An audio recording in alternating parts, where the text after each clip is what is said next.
अस्सलाम वालेकुम my YouTube family. आप सब कैसे हैं? उम्मीद करती हूँ खैरियत से होंगे। तो guys welcome back to my new vlog. तो गाइज़ अभी मैंने की है सारी सफाई।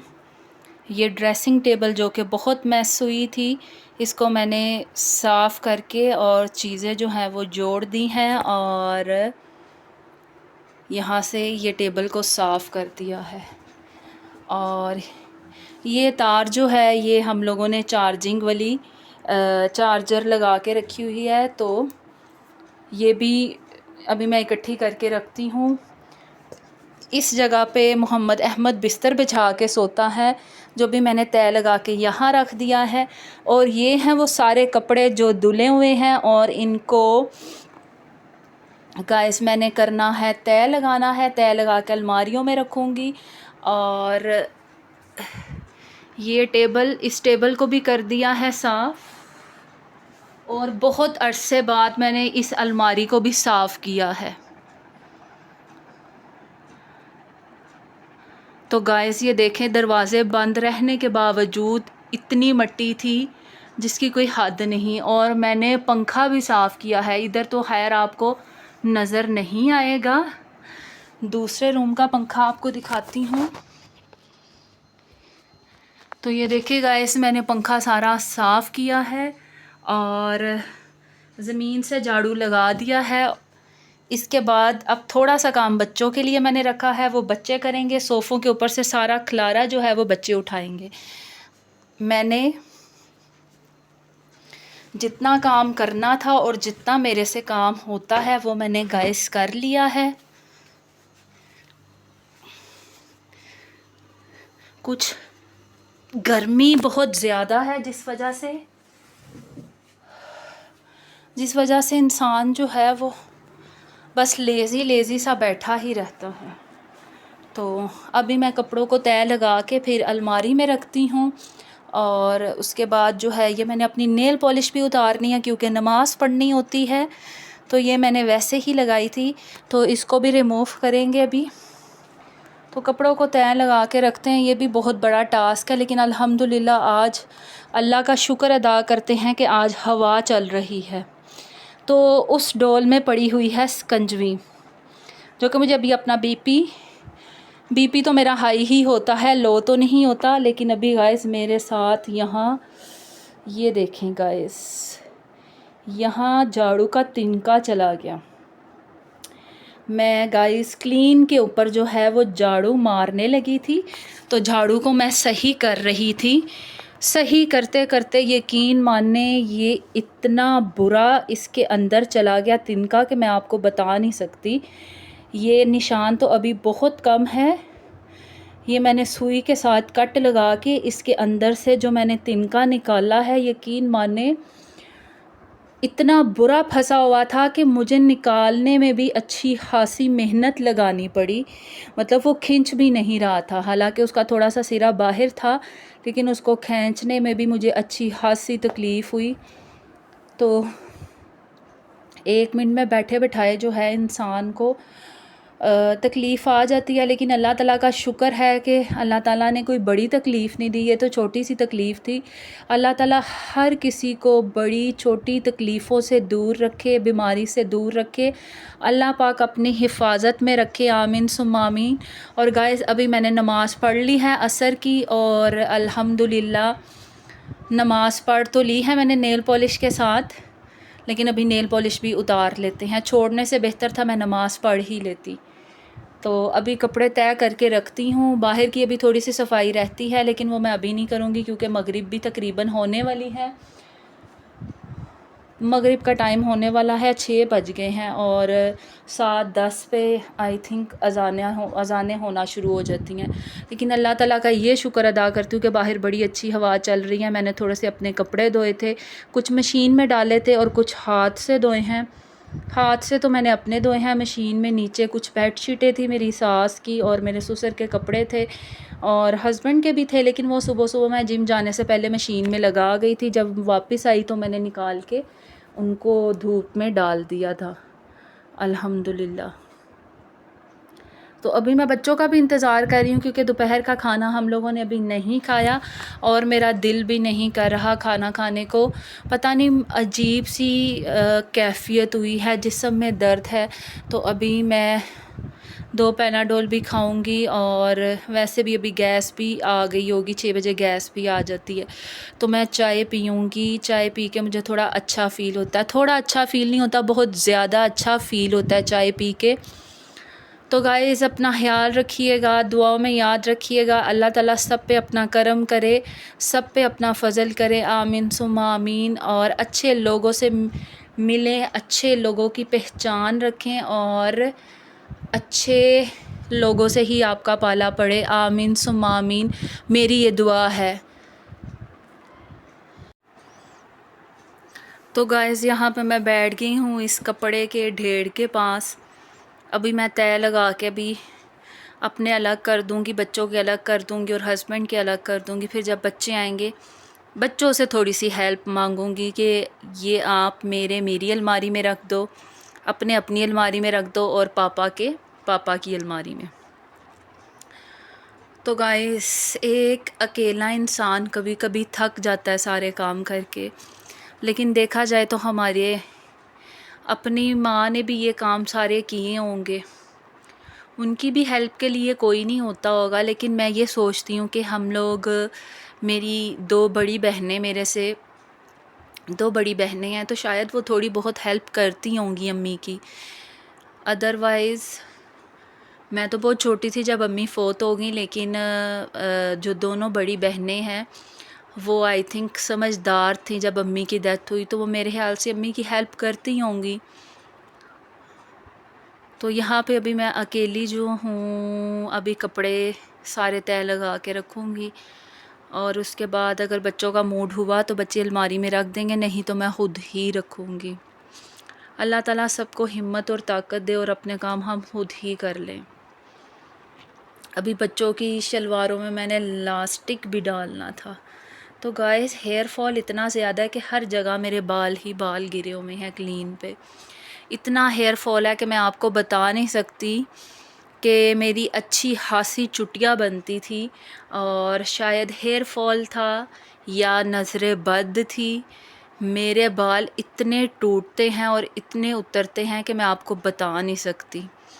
बाकी अल्लाह ताला सबको बुरी नज़रों से बचाए, अल्लाह ताला अपनी हिफाजत में रखे, आमीन सुम्मा आमीन।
अस्सलाम वालेकुम माय यूट्यूब फैमिली, आप सब कैसे हैं? उम्मीद करती हूँ खैरियत से होंगे।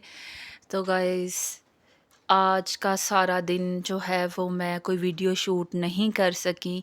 तो अभी मैंने नमाज़ पढ़ ली थी, नमाज़ पढ़ने के बाद दुरूद शरीफ पढ़ने लगी थी। तो यहाँ मैंने ये अपनी गुठलियाँ रखी हुई हैं जिन पे मैं दरूद पाक पढ़ती हूँ, इस्तग़फ़ार भी पढ़ती हूँ और दरूद पाक भी पढ़ती हूँ।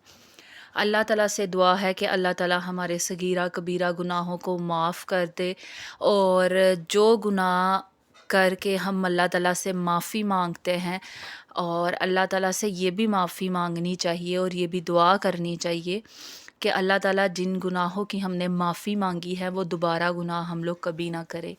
चाहे वो चुगली हो, चाहे वो झूठ हो, चाहे वो कोई भी गुनाह हो, चोरी हो, चकारी हो, कोई भी गुनाह हो। तो अल्लाह ताला से ये दुआ करते हैं कि अल्लाह ताला आपको और हमें माफ़ी दे दे उन गुनाहों की और वो माफ़ी ऐसी हो कि हम दोबारा कभी गुनाह ना करें। अल्लाह ताला हमें 5 वक़्त का नमाज़ी बना दे और अल्लाह ताला हमारे बच्चों को नेक और लायक बनाए, हासिदों की नज़रों से बचाए, शैतान के शर से बचाए। अल्लाह ताला हमारे बच्चों को भी शैतान के शर से बचाए और हमें भी शैतान के शर से बचाए। आमीन सुम्मा आमीन। तो गाइस, मैं आज गई हुई थी अपने हस्बैंड के साथ कहीं बाहर, तो उनके कोई 1-2 काम थे, साथ मैं भी चली गई और वहाँ पे मैंने कुछ चीज़ें नोट की। वो चीज़ें क्या थी, सबसे पहले मैंने एक बच्चे को नोट किया जिसकी उम्र थी कोई 9 से 10 साल, और वो बच्चा कुछ बेच के अपने घर को शायद वापस जा रहा होगा, क्योंकि उसने अपने सर पे एक बहुत बड़ा थाल रखा हुआ था। तो रास्ते में ना एक फ्रूट वाली रेहड़ी थी, तो वहाँ पे वो खड़ा हो गया बच्चा, और मैंने उसको देखा, बड़े उसने सयानों की तरह अपनी ट्रे को नीचे रखा, फिर उसने अपनी जेब में से पैसे निकाले। तो मेरे ख़्याल से वो उसने 10-10 रुपए 20-20 करके कोई 300-400 रुपया जो उसने सारे दिन में कमाया होगा। फिर उसने उसमें से 50 रुपए निकाले और निकाल के उसने उसका गरमा लिया। तो हम लोग गए हुए थे हार रोड पे, और वहाँ पे जगह-जगह ठेले लगे होते हैं फ्रूट्स के, तो वो वहीं पे कट करके जो है आपको प्लेट में डाल के देते हैं। तो एक चीज़ मैंने ये नोट की, और एक चीज़ मैंने ये नोट की कि एक आदमी था जिसने 200 का शायद फ्रूट लिया, तो उसने फटाफट उस बंदे को डाल के दिया, हालाँकि वो बच्चे ने 50 का लेना था और बच्चा उससे पहले का खड़ा हुआ था। तो गाइस, मैं आपको ये बता रही थी कि मतलब वो बच्चा था और उसने 50 रुपए का फ्रूट लेना था, तो उसकी बात को उसने रद्द कर दिया, और जो दूसरा आदमी उसके पास फ्रूट लेने है, जिसने शायद उससे 100 का डलवाया या 200 का डलवाया फ्रूट, तो उसने पहले उसको डाल के दिया और फिर बाद में उस बच्चे को डाल के दिया। और मैं उसी बच्चे को देख रही थी, उसने बड़े आराम से 50 रुपए का गरमा लेके खाया, और खा के फिर उसने अपनी ट्रे को सर पे दोबारा रखा, और बाद में वो शायद अपने घर को निकल गया होगा। तो उस बच्चे की पता नहीं क्या मजबूरी होगी जो वो बाहर निकला था काम करने के लिए। इतने छोटे बच्चों को हम लोग बाहर निकालते हुए डरते हैं कि जो आजकल हादसे हो रहे हैं कि बच्चों को बाहर नहीं भेजना चाहिए, बच्चों को बाहर दुकानों पे नहीं भेजना चाहिए। लेकिन मजबूरन अगर आप बच्चों को दुकान पे भेजते हैं, तो उनको हर चीज़ के लिए आप उसको गाइड करें, उनको बताएं कि आपने अगर चीज़ लेनी है तो आपने दुकान के अंदर नहीं घुसना, आपने काउंटर के बाहर खड़े रह के उनको चीज़ बतानी है कि हमने ये चीज़ लेनी है। अगर वो आपको बिलफ़र्ज़ कहता है कि अंदर आके हम मुझे बताओ कि तुमने कौन-सी चीज़ लेनी है, तो हमारे बच्चों में इतनी सेंस होनी चाहिए कि वो अंदर ना जाएँ, बल्कि वहाँ से चीज़ लिए बगैर वापस आ जाएँ और दोबारा उसकी शॉप पे ना जाएँ, और घर आके अपने घर वालों को बताएँ। तो मैं यही सोच रही थी, इस बच्चे की पता नहीं क्या मजबूरी होगी जिस वजह से वो बाहर निकला ऐसे कमाने के लिए। अल्लाह ताला से ये दुआ है कि अल्लाह ताला सबके घरों के और दिलों के हाल जानता है, और मेरे ख़्याल से हमारी हुकूमत को भी इस चीज़ का इंतज़ाम करना चाहिए कि इतने छोटे बच्चे अगर उनको कहीं काम करते हुए दिखते हैं, तो उनका बाकायदा स्कूलों में एडमिशन करवाया जाए, और उस बच्चे की जो महीने में दिहाड़ी, महीने में जितने पैसे वो कमाता है, वो उसके घर में लगा दिए जाएँ। उसके माँ-बाप को उतने पैसे उस उनको मंथली दे दिए जाएँ, और उनके बच्चों को जो है वो स्कूल में एडमिशन करवा दिया जाए। तो बस मेरे ख़्याल से हुकूमत को एक ये भी काम करना चाहिए, और दूसरा मैंने आते हुए एक चीज़ नोट की कि एक थी समझदार सी लड़की जिसने अबाया पहना हुआ था और बड़ा अच्छे से हिजाब भी लिया हुआ था। तो बच्चे भी थे साथ में, शायद उसके साथ उसका हस्बैंड था।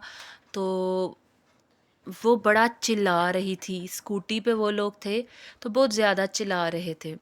मतलब वो लड़ रही थी अपने हस्बैंड के साथ, और यकीन माने कि वो इतना लाउडली बोल रही थी कि मतलब आस-पास इर्द-गिर्द के लोग उसकी शक्ल देख रहे थे। मीन्स के जो भी है, जिस तरह भी है, अगर लड़ना भी है तो मेरे ख़्याल से एक औरत को ये बात ज़ेब नहीं देती कि वो इतनी ऊंची चिल्ला चिल्ला के सड़क पे अपने हस्बैंड से लड़ाई करे और मतलब उसको धमकियां लगाए या उसको तड़ियां लगाए। मेरे ख़्याल से एक मर्द को मर्द ही रहने देना चाहिए, ना कि उस बेचारे को औरत बना दिया जाए बातें सुना के। तो जिस तरह औरत चाहती है कि औरत की इज़्ज़त की जाए, इसी तरह मेरे ख़्याल से मर्द की भी इज़्ज़त होनी चाहिए। एवें ही मर्द को मजाजी खुदा का नाम नहीं दिया गया। तो ये चीज़ें मैंने कुछ नोट की, तो मैंने सोचा कि मैं आपके साथ शेयर करती हूँ कि खुदारा अगर आपकी मियाँ बीवी की आपसी कोई लड़ाई है तो किसी एक को चुप हो जाना चाहिए या किसी एक को सब्र कर जाना चाहिए, और बच्चों के सामने लड़ाइयाँ नहीं होनी चाहिए। ये चीज़ मैं सिर्फ़ किसी के लिए नहीं कह रही, ये मैं अपने लिए भी कह रही हूँ, इसमें मैं खुद भी शामिल हूँ कि हमें हर चीज़ का ख़याल रखना चाहिए और हर चीज़ के बारे में सोचना चाहिए। तो गाइस, आपको अगर मेरा ये टॉपिक अच्छा लगा हो तो लाइक ज़रूर कीजिएगा, अगर मेरे चैनल पे न्यू है तो सब्सक्राइब भी कीजिएगा और मेरी वीडियो को शेयर भी कीजिएगा। अपना ख्याल रखिएगा। ओके जी, अल्लाह हाफ़िज़।